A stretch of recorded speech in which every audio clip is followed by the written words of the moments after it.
今日焦點，聯邦斥資32億加元保糧食安全。加拿大郵政再有近50萬住戶改用信箱。多倫多警員殉職19歲疑犯被控謀殺，應美方要求加美大橋延遲開通而受壓。我係雪晴，即刻為大家分析。立即訂閱我哋，關注加拿大時事新聞。總理卡尼星期四喺多倫多安省食品碼頭宣布，聯邦政府將會喺未來10年投入32億加元，用嚟提升國內糧食產量同降低物價。卡尼指出，過度依賴外國市場令到加拿大容易受到全球衝突、乾旱同關稅影響。新策略包括撥款10億加元成立食物連結基金，支持批發市場同食品中心等小型超市可以避開大型零售商嘅供應鏈，直接以競爭價買貨。政府目標係喺2028年底前擴建現有設施，並新增10個小型食品中心。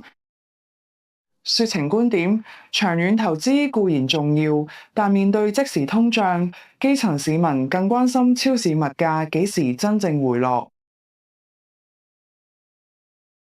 講完食飯問題，我哋睇下同大家生活息息相關嘅郵政服務。加拿大郵政宣布，出年將會有另外485000個住戶失去上門派信服務，並喺2027年轉用社區信箱。受影響地區主要集中喺安省同魁省，包括多倫多、蒙特利爾同魁北克市。另外，卑詩省、卡加利同愛民頓亦有地區上榜。呢間國營公司近年陷入財政危機，2025年稅前虧損高達15.7億加元。管理層表示，全面轉用社區信箱，預計每年可以節省4億加元，旨在減輕納稅人負擔。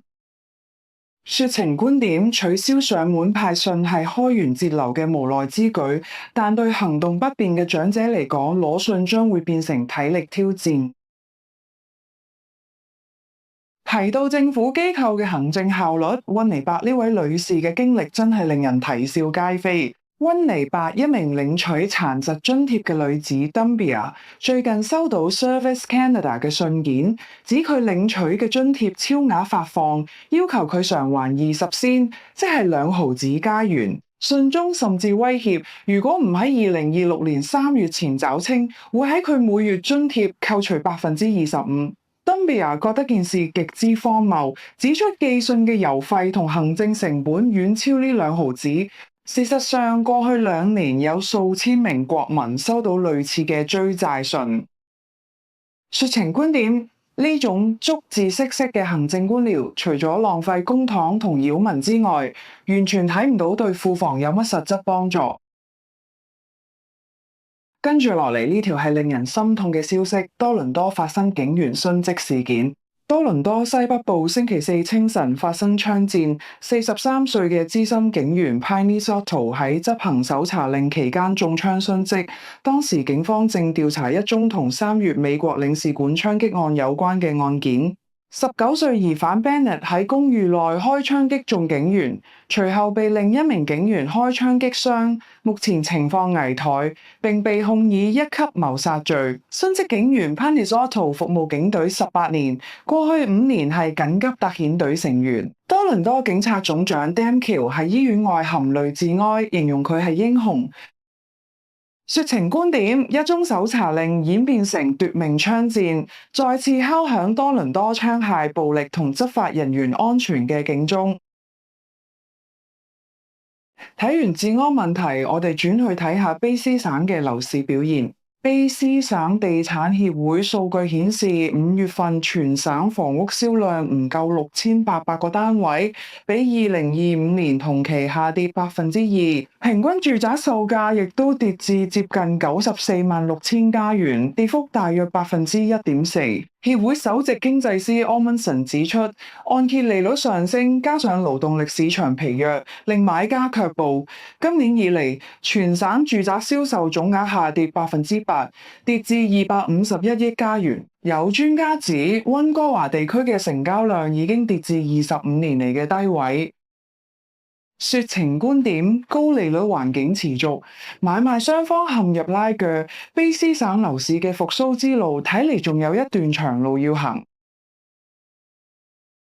仲有一單關於卑詩省嘅法庭消息，涉及跨國幫派活動。26歲印度籍男子 Kingra 因為喺2024年9月參與針對歌手 APD Helen 維多利亞住所嘅槍擊同縱火案，被判入獄6年。佢喺移民及難民委員會嘅聆訊中聲稱咧，自己係喺唔知情嘅情況下幫 Bishnoi 幫派做嘢啦。